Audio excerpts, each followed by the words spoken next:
Hello, captains. This is Kent again, and welcome to the Flight Show. I've been really excited about doing a review on this particular program called Ieal Flight Professional.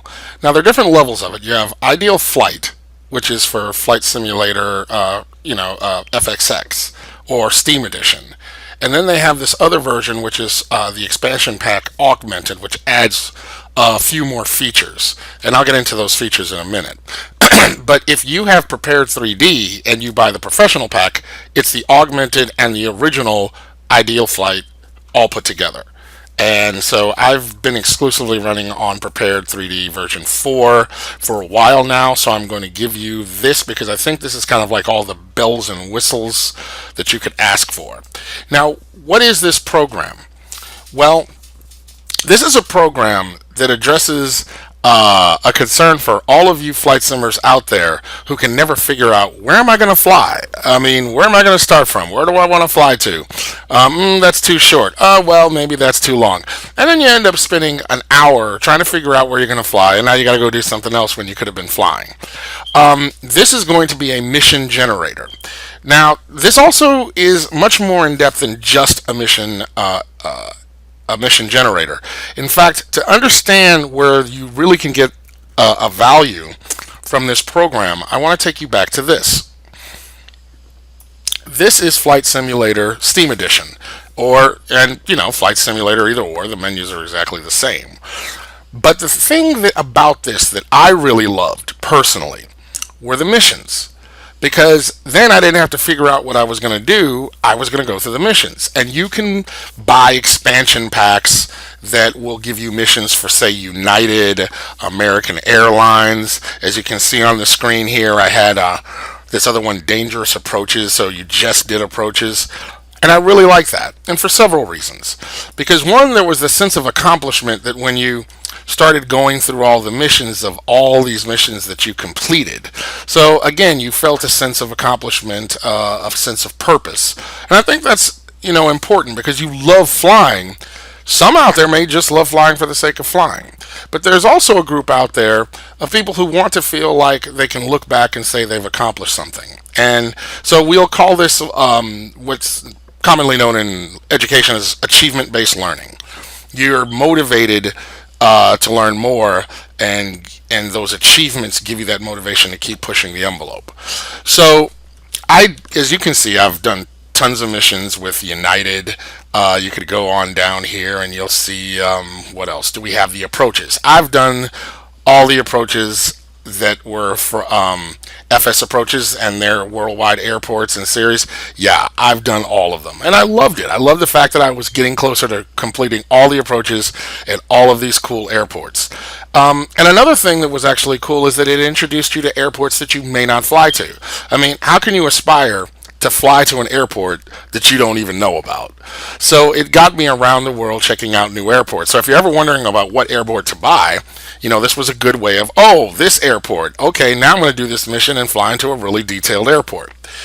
But Flight Simulator has its limitations, and many people are still flying it, and I'm not knocking it. But if you're now moving over to Prepared, there's one thing I know. I miss the missions. I mean, they have missions in Prepared, but they're not many, and it has to do with the license. Dovetail had gotten the entertainment license of the source code that is the base code for what makes Flight Simulator and Prepared. And the license that Prepared got wasn't entertainment, it was training. So, or if I'm correct, it's training. So they could not infringe on the entertainment license, so they had to keep Prepared very good, but very bare bones as to you use this for a purpose. And I can appreciate that. But let's just look at what got people like me into Flight Simulator. It was the missions, the accomplishment, and I'll also take you to this. Pilot records. You could look back and feel really good about the things that you've accomplished.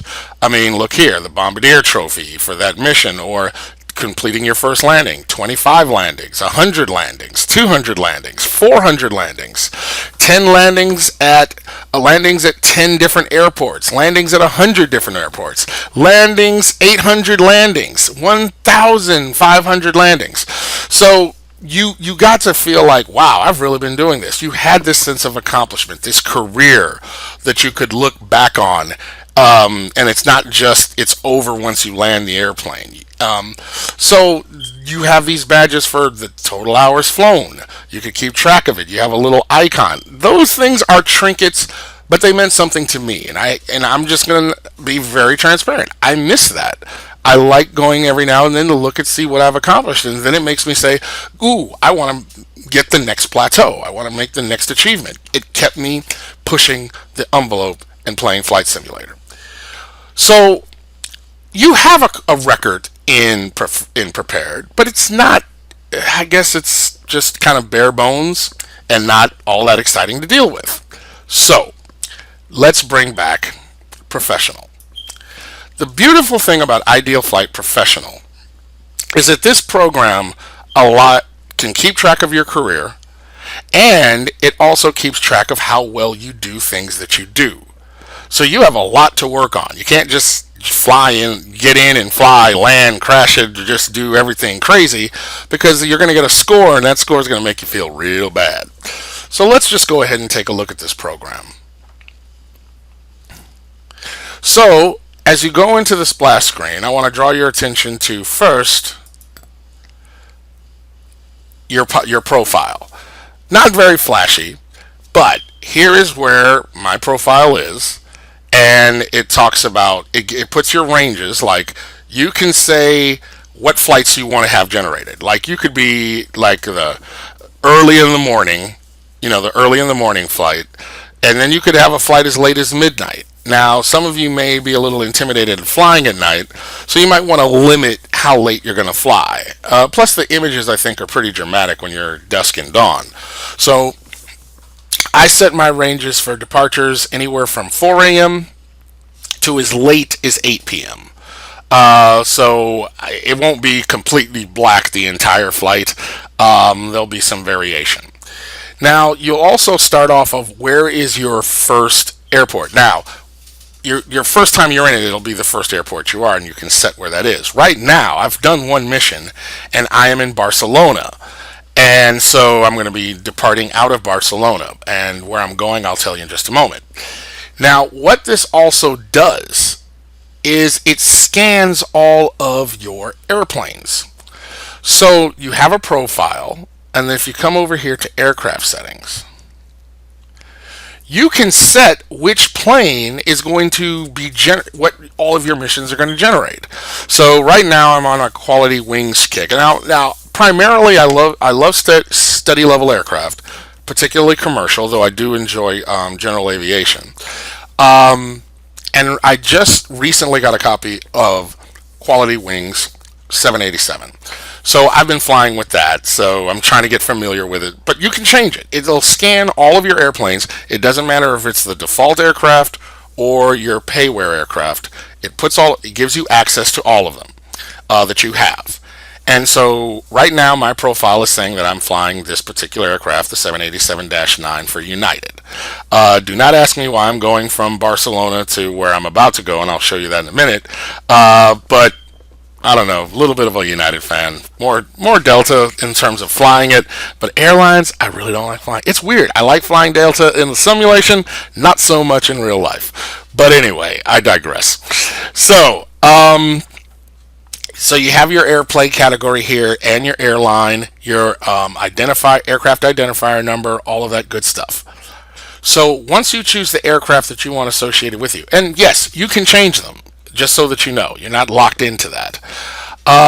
You can look here and you can see the records of your previous flights. Now, I've done one flight, and what your score looks like. It tells you where you went from, where you went to, and then it scores various things. So, okay, you're like an airline, so you're scheduled to push back at a given time. I was scheduled to push back at 8:42. Turns back, my pushback time was 8:47, so I was a little late, minor penalty. Then your takeoff time, all of that is tracked. If you did a little minor error, you're going to get this kind of like brown tannish little nugget here, penalty minor, because I my pitch angle was a little steep as I was taking off. Now mind you, I was flying what the flight director said I should fly, but it was saying it was a little steep, and we can get into how to deal with that a little bit later. Or my bank angle was a little excessive in certain instances. Now, if you came over here, penalties, pushback time, they tell you score what they deducted from your overall score. You start off with 100%, and then everything you do wrong, they knock off points. So as you can see, what were some big things that I missed? Okay, I exceeded my taxi speed. I thought my taxi speed's maximum was 25 knots, but it turns out it's 22. So that's why I got that wrong. I found that out later. Low altitude airspeed exceed. I think I went over 250 knots under 10,000 feet. Maybe broke it by a mile or two. I got to work on that.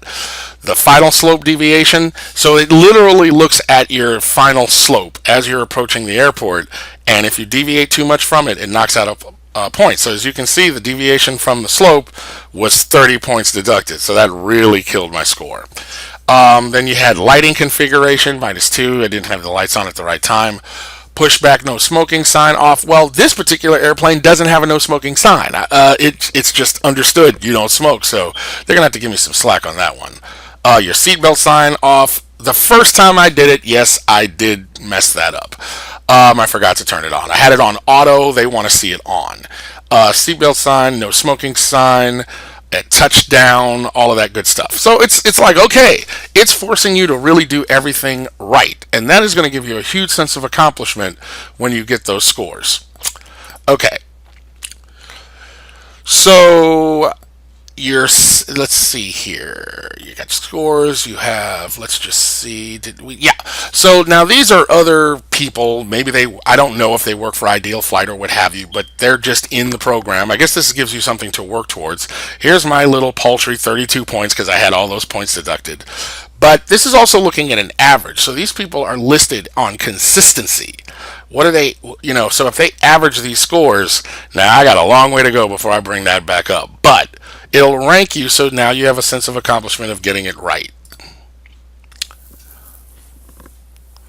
Okay, so I've showed you the airplanes. Now you can also browse through airports.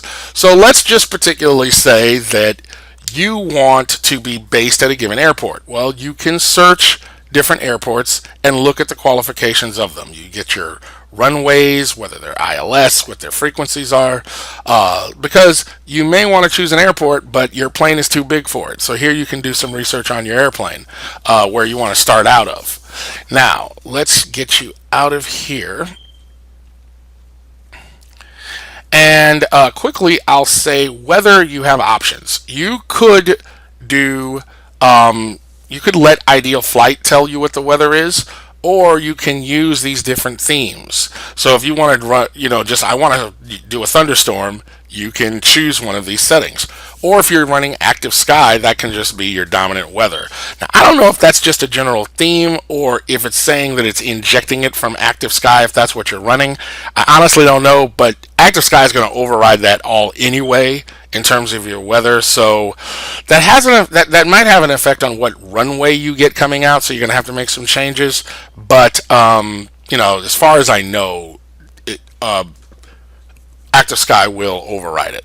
And here's some other options that you have in terms of your weather. Always force VFR weather so that you can fly VFR if you want to do that. It's up to you. You make it as hard or challenging as you so choose. So now, let's go over here. Now, this can generate a flight. And let me show you how. This is the flight that's already been generated for me. It's telling me my score, how many points I had previously, but over here it's telling you the information of your flight. It will pick an airport for you to fly to, so now you don't have to pick it. But in your settings, you can also say, let's see here, you can also say how much time do you want to fly? Now, research shows that the average time that a person flies in a flight simulator is about 2 hours. And that's about, unless you want to do long haulers, the long haulers out there, all you got to do is say, I want to fly anywhere from 1 hour to 2 hours. If you want to change that, you want to say, I want to fly from 1 hour to 8 hours, you can do that. Now here's my destination airport, because that's what had just been done. Just so letting you know. So again, your restrictions, all of that can be put here. You can even say what gate you're going to go. In the particular airport where I'm at, they didn't have. I'm in a large, a heavy, and they only had heavy in cargo. So that's why they assigned me this. But you can choose where you want your plane to start. Now going back here. Bring it back up. Here we go. Okay, so it's telling you what your weather, active sky generated. It's saying how much fuel you'll need for this flight. Now, here is the really cool thing. This will choose your flight path for you. But many of you like to get your flights from, what's the name of the site? Let me just look it up right here real fast. I have this bookmarked. Yeah, you might get it from FlightAware. You might do your flight on SkyVector. If you wanted to if you have invested money in it, you might use PFPX, which I love using. So what about if you have a generator and you don't want to fly this path? Well, this is an incredibly cool feature of the Professional. Here's my files that I save after I create my flight. You can take this, drag, drop it over the program, and it's going to ask you, do you want me to load this flight plan? And I go, yes. It says the other one will be deleted. Fine. All right. So in the meantime, what's going on is it's going to generate the flight for you with the waypoints that you've set. Now, I've noticed that this program does not basically do SIDS and stars, but that's okay, as you can load your SIDS and stars in your airport. What they're wanting to do is make sure that you simply take off and land at the appropriate times. Now, a SID may cause you to be a little bit delayed or what have you. You can work out those calculations in terms of your efficiency of flying. Oh, by the way, it also calculates and keeps track of your flight efficiency. Totally cool. I mean, you're going to be working to get it right with this program, and that's one of the things that I love about it. You could just do these things, but sometimes it's like if you're new to flight sim, you may not know all the things that you need to do. And this program helps you learn, these are the things as a pilot I need to be doing, and what I'm going to be rated on. Oh, by the way, it now told you it took 71 seconds to generate your flight. So here we go. We have our departure from Barcelona, and we're going to Heathrow. And now, here's the part that I wanted to throw at you that I'm so excited about. This is like you are in a career. It's keeping track of you. So just like a real pilot, if you fly an airplane from Barcelona to London, Heathrow, you are going to be there for your next flight. So the next time you generate a flight, it's going to go from London Heathrow to the next airport. And then when you get to that airport, you fly another, you will depart from that airport, like in real life. Unless a pilot had maybe done a leg and then took a hop back and was ferried on another flight to get to another airport, you're going to be leaving out of the airport that you flew into. And that's kind of a cool feature about this. So it randomizes where you're going to fly based on how long you want to fly, and it walks you through, it random walks you in the sense that wherever you finish the flight is where you're going to be generated for your next flight. This is a really cool way to discover airports. If you're ever wondering about, well, I wanted to, get some more scenery for my airports and so forth, how can you aspire to an airport that you've never flown to or you don't know anything about? This may introduce you to new airports, and you may want to have the scenery for that airport. So it's a really cool program. So why don't we stop the talking and kind of look at what happens? Okay, so we are back in the cockpit. I've got pretty much everything set up to save time, and we're ready for pushback. Our scheduled pushback, if you look right here, our scheduled pushback is for 5:30. Although I don't believe this is the right time zone. I got to figure out how to get the time zone properly, because if I look at my airplane, UTC is 73, so we'll just assume a 2-hour difference from a proper time zone. But we're about 2 minutes away from when, if you compensate for the time zone, we're 2 minutes away from pushing back. So we'll get ready to do that now, and we will call. Let's see here. We will call up. Where is GSX? Oh, it's there. So, where are my people? For whatever reason, my menu is not coming up. Alright, so we will just forego using GSX, and we'll just push back. Too bad, that would have been nice. But really what we're here to focus on is the real flight, so we'll just go with that. Okay, we'll figure that out later. So, just want to say real fast. Okay, we got 1 minute. I'll do that. Passenger signs are on. The left seat takeoff. They're doing taxi route is braking, CD flight. Okay, so we're ready. Will depart via the SID.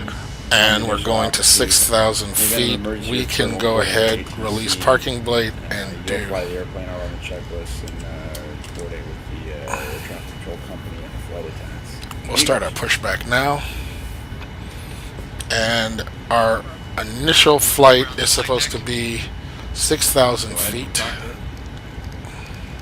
Clear to start engines.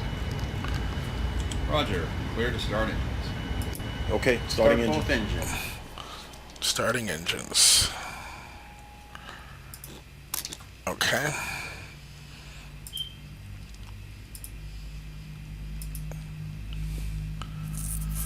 So we got the engine going, and we're setting this to 6,000 feet.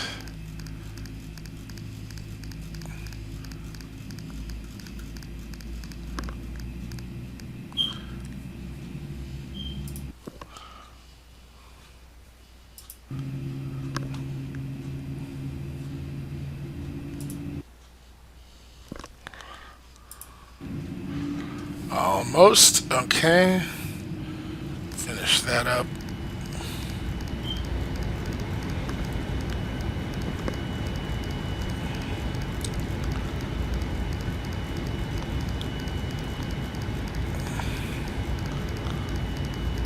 Okay, we'll stop, push back here, put on the parking brakes, finish getting our altitude. At 6,000, there we go. And we'll start our second engine.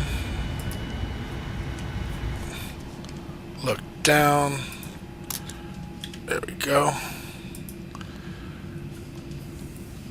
And let's see here. What else do we have to look for? Lights. Taxi lights on. Looking good so far. Clear our caution lights. Wait, RTO is on, so we're good there. Take a look at our checklists. Everything good. Alright. Before taxi checklist. Our flaps at 5. Anti-ice. Recall, auto brake, RTO, flight controls checked, ground equipment is clear. Alright, so we are ready to taxi. And remember, we are not to exceed 22 knots, but we do have to clear out our warning lights. And there's a fuel imbalance, so we will go ahead and let that work itself. And then we turn on TCAS. Alright, so the fuel imbalance, we've got that going.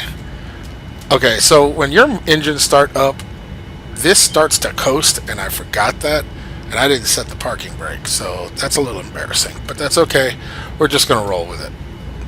We just need to scoot all the way around so that we are ready for taxi.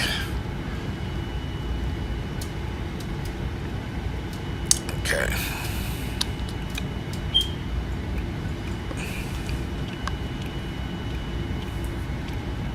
Flaps seem to be a little far, so let's put that back. And now we'll just head to our departing runway, which is 25 right.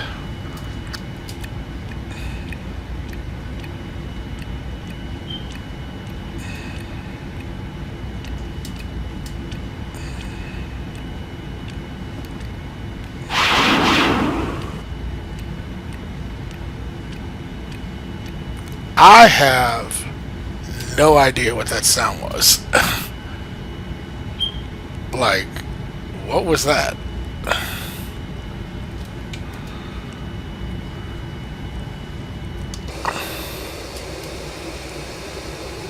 I don't know. I don't see anything, and I don't have any warning lights, so we'll assume that was just, I don't know, a fighter jet flying overhead. I just really don't know. Okay, so we are now taxiing to our runway. As you can see, we have this new system where the airport maps are included in your display. That's actually going to also be a feature on the Dash 8 variant of the 747 released by PMDG. But as you know, I am flying right now the Quality Wings 787-9, which I have to say I am thoroughly enjoying. Okay, so we are now in a good coast. Remember, do not exceed 22 knots. The ground speed of 22 knots. Okay. So we'll get that taken care of.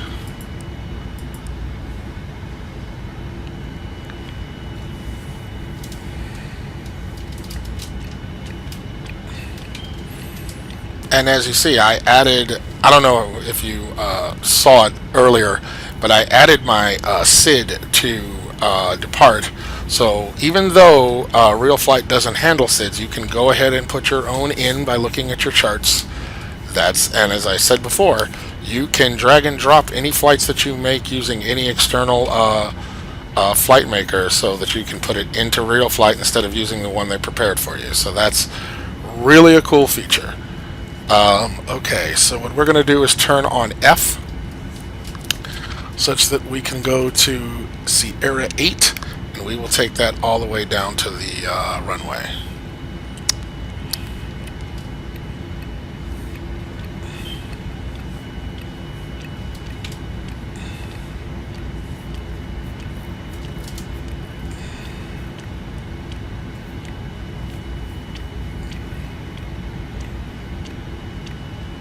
So far, so good. So right now, what I'm doing is my best, as far as Real Flight is concerned, to do everything properly. Meaning the lights, the procedures, not exceeding the taxi, because all of these things are what you're going to be scored on at the end of the flight. So you're paying a lot more. I found myself paying a lot more attention. And you say to yourself, well, you should have been paying attention anyway. But, you know, I guess this forces you to be mindful of things that are going to be scored on. And therefore, unless you're a trained pilot, you may not have a full appreciation of that. But when you're a flight enthusiast, it's always good to have something holding you accountable. And that is, again, one of the cool things about Real Flight. So what I'm going to do is kind of bring things to cruising altitude, and then we'll pick up upon descent, and we'll check out. Well, you know, well, more likely I'll bring it back on approach, and then after the flight, you can check out and see how well I did. And maybe I'll set a goal that, hey, I could do better than that, hopefully, or let's see how well I score. And then, I'll be the score to beat. Oh, now, what I am going to do is I'm going to turn down this speed from 250 simply because I've noticed that the engines are powerful and they spool up and you might break 250, which will be a point reduction. So I'm just going to go ahead and roll with 240, which gives me a little bit of leeway.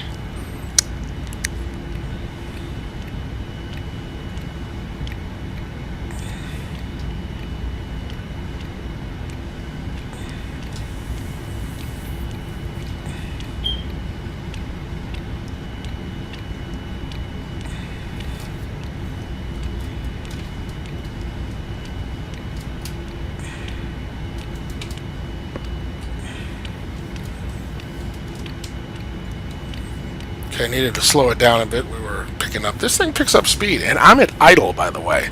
Interesting thing about quality wings, this thing coasts even on idle. So you got to keep an eye on it, or it will get away from you.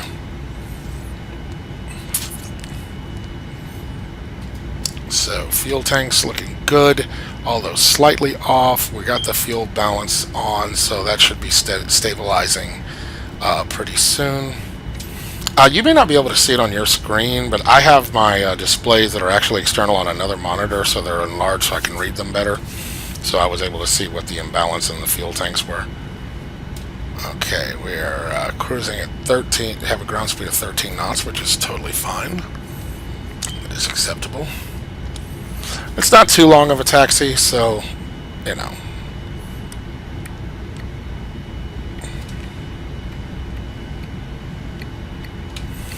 I will mention that I just got my computer tweaked where I'm getting, as many as 30 frames per second, and when I fly it, I'm actually flying with 3 monitors. But since I'm filming, you can only really film so that it comes out properly in your screen capture.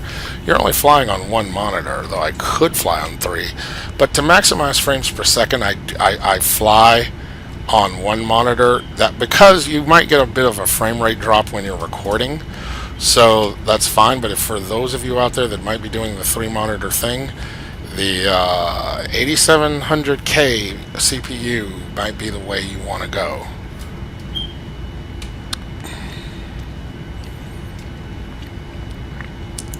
Okay, we're almost there, but we're going to turn here at Zulu 1 over to T2 so that we have a little bit more of a convenient path to the runway.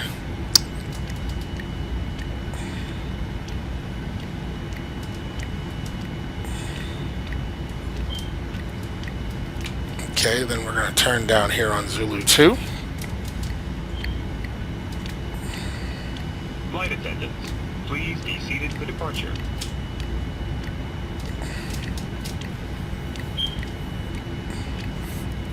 And for those of you who are new to the flight simming world, the green lights down in the center at nighttime, that is what you follow, as opposed to the blue lights, which are basically the boundaries of your taxiway. If no one ever told you that explicitly, I just thought I'd let you know. That way you don't, go getting lost, and you can kind of anticipate what's coming up because you can just look for the lights in the nighttime. Okay, 17 knots, so we're good on speed.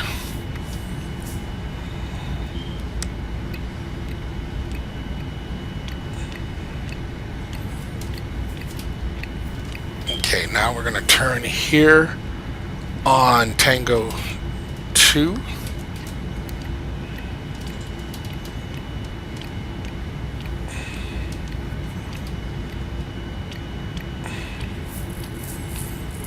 I should put on my tracker software. Well, I'm almost here, so I won't worry about it right now.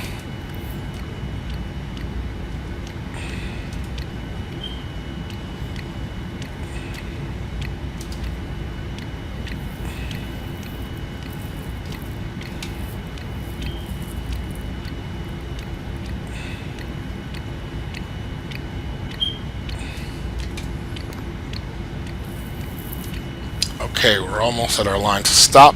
Then we'll do our final checks, and then do runway entry procedures before we depart.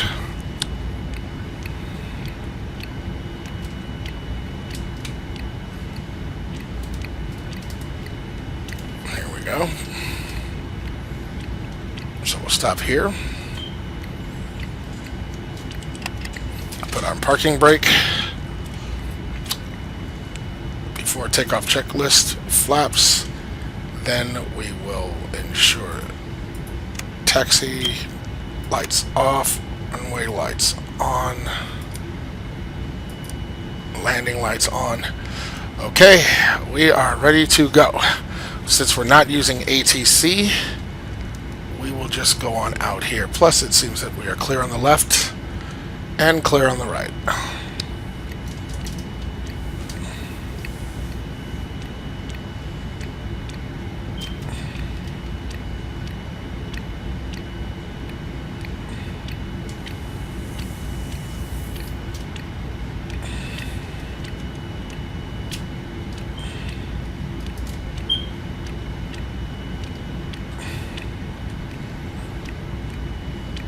Okay, here we go.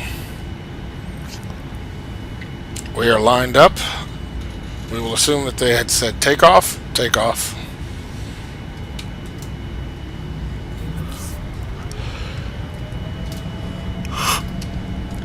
So we definitely want a smooth takeoff. Remember, we do not want to have that excessive angle of attack, so bear that in mind. Check.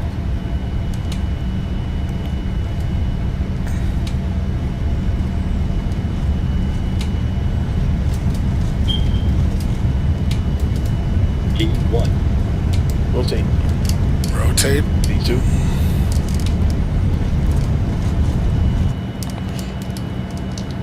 Okay, we are airborne. Positive rate. Gear up. Gear up.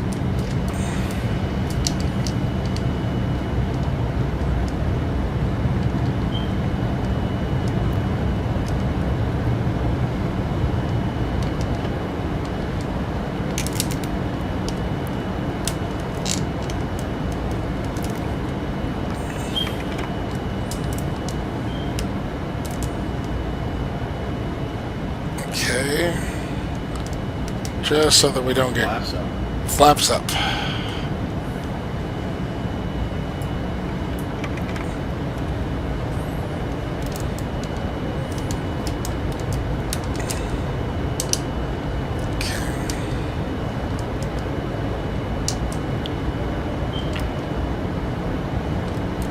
I could hand this to the autopilot, but I'm going to go ahead and try to fly it for a little bit.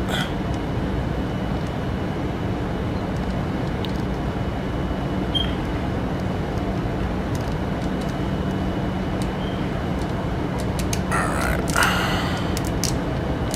Now our hard turn. Let's watch our angle of attack.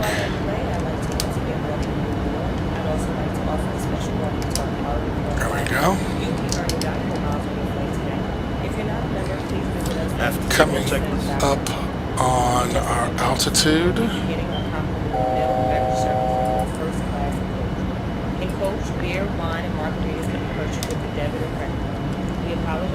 Autopilot will turn on if I could find it. That's okay. Uh-oh. There we go. Level out 6,000. A little over, but that's okay.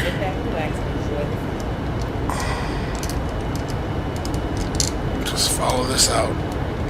Level out at 6,000.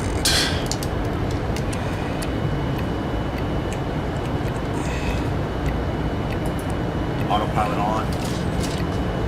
Autopilot to come in.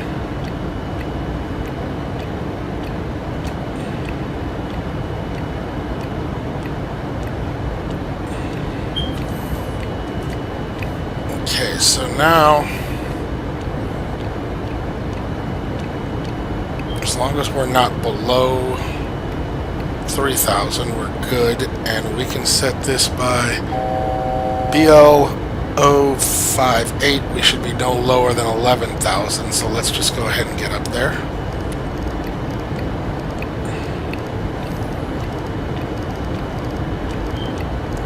we'll set it to 15.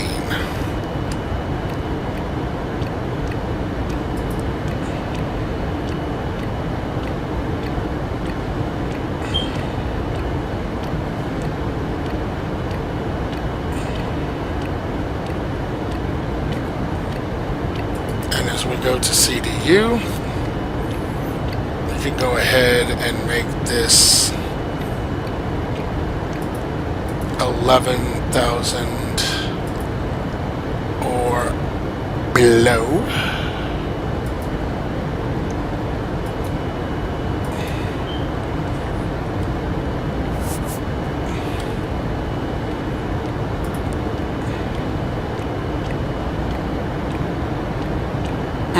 So you are exceeding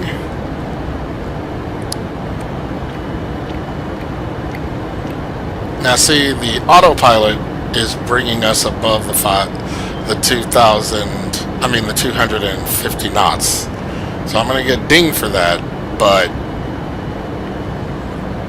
it's really the autopilot that's doing it. So what I'm going to do is bring that down to 240.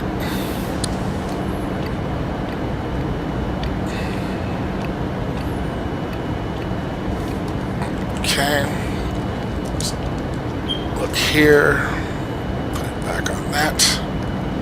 Very good. Ladies and gentlemen, the use of approved portable electronic devices is now permitted. Checklists. After takeoff checklist. Good. Now we're above 10,000, so we can go ahead and turn off our landing lights, turn off taxi. Runway lights, wing, nav, we'll leave beacon on. Okay, so we're just at dawn, so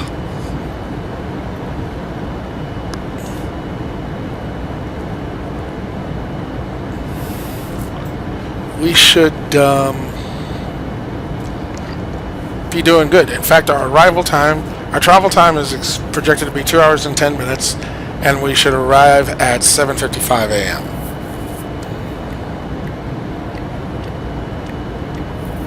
Okay, so you have now witnessed our departure away from Barcelona. So what we will do now is maybe come back at cruising altitude and then when we are on approach. Okay. We are well back into our descent, and my flight management computer has like totally busted my 10,000 foot speed rating for 250, and so I'm trying to get it down to the right speed. So I know I'm going to get a ding for that, but that's okay. That's okay. We're getting under the speed now. I just had to change our descent rate a bit, but you should be okay.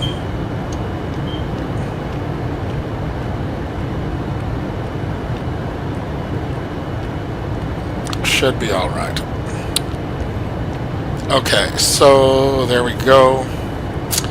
Now I will drop the speed brake. Get this back to vertical descent, but I will make sure that we stay at I'm going to break out flaps just a wee bit. We're going to give it flaps 5 just to add some drag, because we do not want to bust our speeds again. Okay, so yeah, there we go. We're right at the brink, but we're slowing down. That's good. In fact, let's bring this down to Ladies and gentlemen, in preparation for 210. landing, please return all seat backs and tray cables to their upright and stow There we go. position. Ensure all portable electronic devices are turned off, and stow all carry-on items. Additionally, footrests and video monitors must be returned to their Okay, so now I'm going to go here to make sure that we have our proper... I'm going to go ahead and bring that up. And then the next... The one thing where we don't have the connection is between here and here, but that's okay. We should be on the slope. Okay.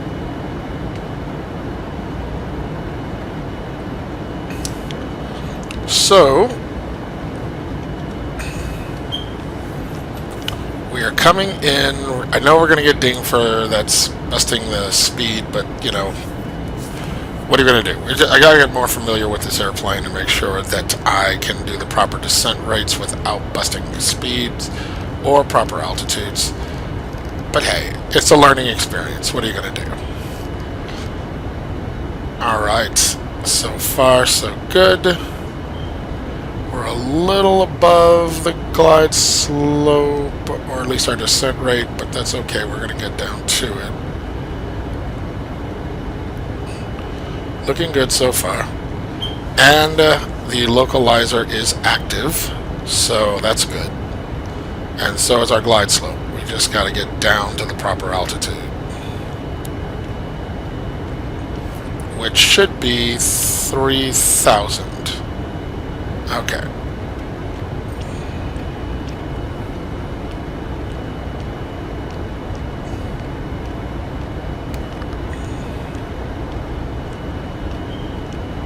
Alright, now I'm going to bring our speed down to 180.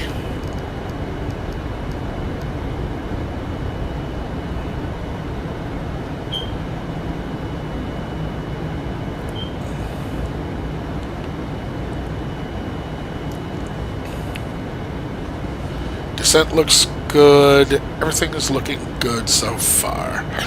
I'm not too happy with these 2 points not connected, but in all honesty, I'm not sure how to fix that at the moment, but I do know how to deal with it. As soon as we get near to that point, I'm going to just make a connection, because it doesn't say discontinuity, so I'm not entirely sure how to handle it, but that's alright.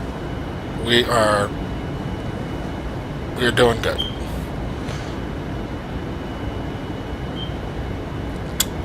Alright, we're almost on our final. So, really quick checklist. Altimeter, looking good. Our speed brake, we can go ahead and arm that. Landing gear will come down in just a moment.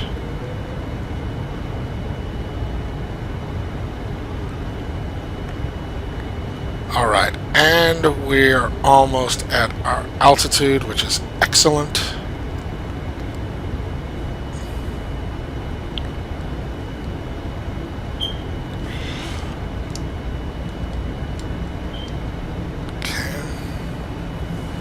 Everything seems to be looking good so far. We'll be turning on to our final. As you know, we're not using ATC. And I'm anxious to see what the score is going to be. I mean, I know what I messed up with busting the score, but let's see if I did everything else right. We have to accentuate the positive and eliminate the negative. And don't mess with Mr. In-Between.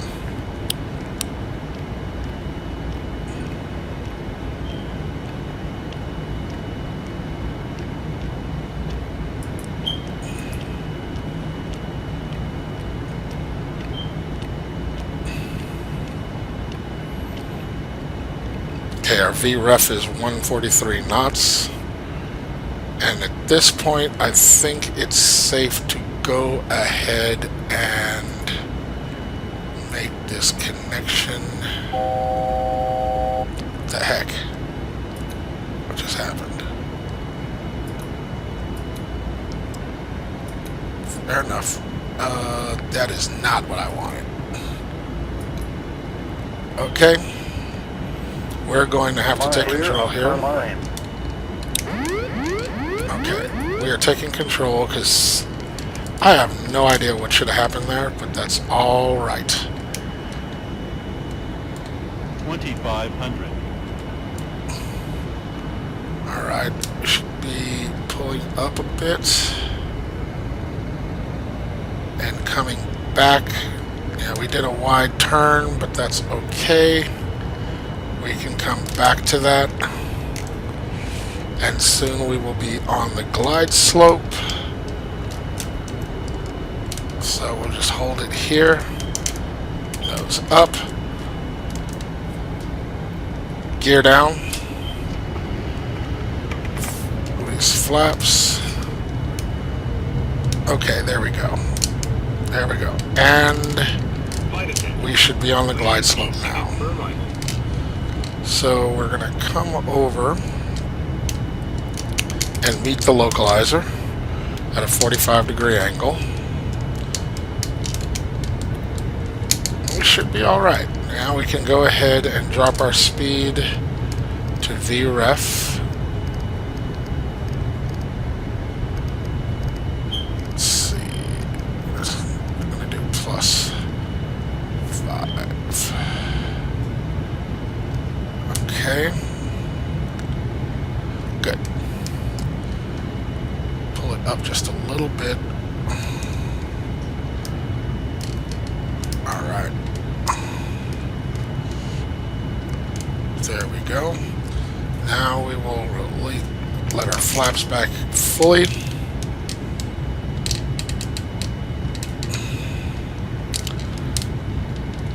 Get back over on. Bring our nose up a bit. We're a little below the glide slope, but that's fine.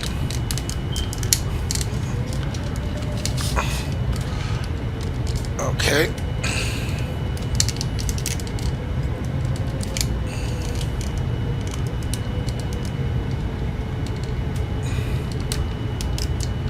A little high. See that I totally jacked this up, but that's okay. We are going to finish strong. Just come over, giving it a little bit of left rudder until we align with the runway. Should be nice and smooth. Have a bit of a crosswind, but that's alright. We're starting to line up. We're on the glide slope.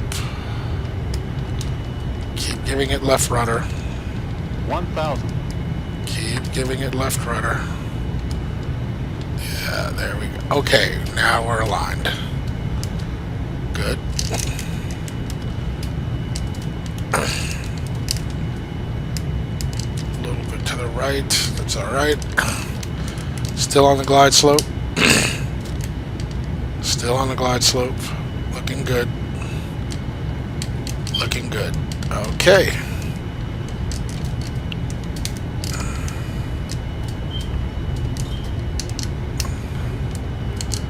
Right letter. 500. It's a little bit of a deviation. We can fix that. 400. Alright. Get ready to cut off in 300. auto throttle. There we go. Approaching minimums. Alright.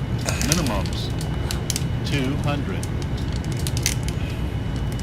There we go.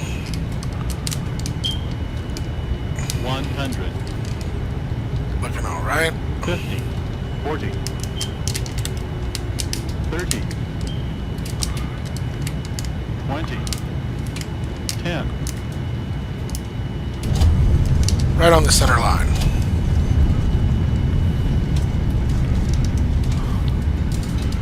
Okay. And manual braking. Okay. Let's get our airport map here. And we can go ahead and exit. We will be taxiing for the next few minutes, so please remain seated with your seatbelt fastened Right until here. the captain turns off the fasten seatbelt sign. At that time, please remember to check around your seating area, in the seat pockets, and overhead bins Good. for all personal belongings that you brought on board. Please take care when opening the overhead Raise our bins, flaps. as the contents may have shifted during flight. And we can go ahead and turn on the APU. Alright.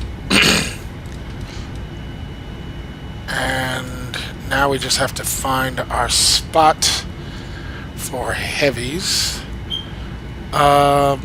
I think I'm just going to go ahead and choose right over here. What gates are those? It's like 302, is it? Alright. We're not so much looking at being fancy. I'm really curious to see what our score is. So you can see the last part of this. I'm not, because of that really wild deviation, I'm not expecting it to be too high. But okay, so we're coming in here at 307.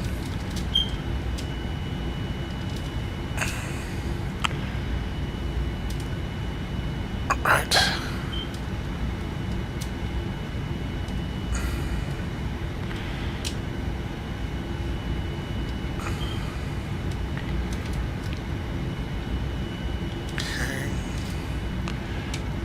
Without a marshaller, I'm just going to do a little bit of a cheat and just come in right here. And just stop right about there. Parking brakes are on. APU is armed, so I can go ahead and cut engines.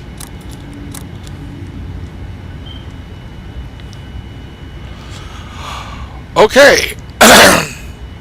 Ideal flight is completed. Close prepared or exit the flight into the ideal menu. So let's go ahead and turn off. I didn't put on taxis. It's just me here, so you gotta forgive me. It's not like I have a co-pilot helping me out with the workload. Okay, so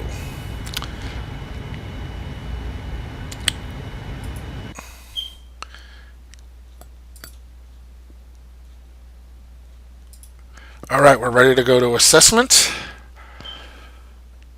And I'll bring it over here for everyone to see. Alright, so let's take a look at my score. So, from going from Prat to London Heathrow, I guess I was calling that wrong earlier, so if I did, I'm sorry. In my 787, flight time was 1 hour 54 minutes and 57 seconds. London to Heathrow, landed on runway 27 right, center, right of center by 13 feet, touchdown, took 1,920 feet, 1,992 rather, and see, look, it even tells you where you went. Gate 7 and a heavy 28 feet from center spot. Parking on concrete. Poor flying, bad landing. Acceptable craft management. Well, okay, let's take a look at the positives. I managed the craft better than I did the previous time, because in the previous time they said I did poor management. Now I got to get my landing up, though I'm really not sure what's wrong with the landing. Maybe we'll find out later. Poor flying, bad landing. Okay, we're going to have to work on that. Planned start time, pushback was at 5:45. Let's see, the plan was 5:30, pushback was at 5:45. My pushback time was 5:44. I was like a couple of seconds early, no big deal, so they didn't mind that. Takeoff time was 5:59. Takeoff speed was 164 knots. Takeoff distance 5,901. All this good information. Any takeoff bounce? Nope. Totally good.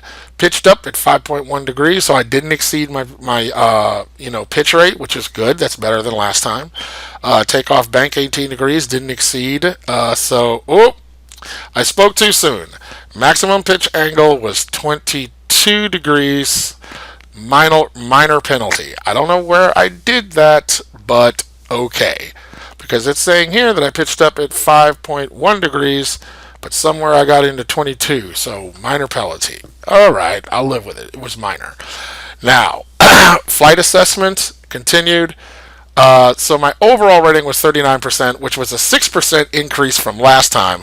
Let's see what killed me. As we look here, my bank rate gave me a minor penalty. Low altitude speed restriction. I knew that was coming. I told you that was coming. I'm blaming the flight computer. I really got the flight management, so I got to figure that out. All right, final heading deviation by 13 degrees. Touchdown, everything might have been okay. Here's my data, but let's take a look at what the assessments. Operation, minor, flaps down. Push back, no smoking sign on, required. I don't have a no smoking sign, so what am I supposed to do? Seatbelt sign on. I had that on. Seatbelt sign required on. Touchdown, no smoking sign on. These are minor little glitches. Anything else? Okay. So scenario load time, blah, blah, blah. So 39% out of 100. That's terrible. But it's better than I did the last time. So, see? Low altitude airspeed, 275 when it should have been 250. All right, I got to work on that. But I'm happy because there was some improvement. So, you know, you got to take your wins where you can find them. So now that you have that, I can go to my profile and look at my data. No, this is not where I want to go. I think I want to go, where is it? Here. And I can recap any of my previous flights. Flight 1 completed, Flight 2 completed. I've only done 2 flights with this, so I have a total score of 72 points. Really, at best it should be 200 if you did it perfectly. Average score is 36. So obviously I have a lot of work to do, but now I have something to work for, and I know what I'm working for. So I'm really excited about this, Ieal Flight Professional. It's really going to give me something to work towards in terms of getting my procedures down, flying the airplane a lot better. And again, this is not the fanboy review. Do I have some criticisms? It's kind of plain. It would have been nice for it to look a little bit, I don't know, I hate to sound cheesy, but a little flashier. But the information is golden. So I'm gonna not on a scale of 1 to 10, I'll give it 9.5. With that 0.5 being a knockoff of just it's a little plainular. It's just a little plain in its presentation, but the data is so rich, and the missions and the interface is so good that once you know what you're doing, it's really, really nice and robust. So I'm not going to take off much. I'm going to say a 9.5. So if you're looking for a mission generator, if nothing else to tell you where to fly, you can use your PFPX if you want to get your flights. You can use this to generate your flights. You can go to FlightAware. You can do Sky Vector, whatever you want to do, and then just drag and drop it into this program. But again, what it does is it picks your destinations for you, so you don't have to really think about it. If you were a commercial pilot, you're going where they assign you. You can say what you can dial in what length of flights you want. Is down to an hour. You can make it a 12-hour flight. It's up to you if you're ready to do those long hauls. It assesses your flight from the moment you're basically pushing back to the moment you come on the stand.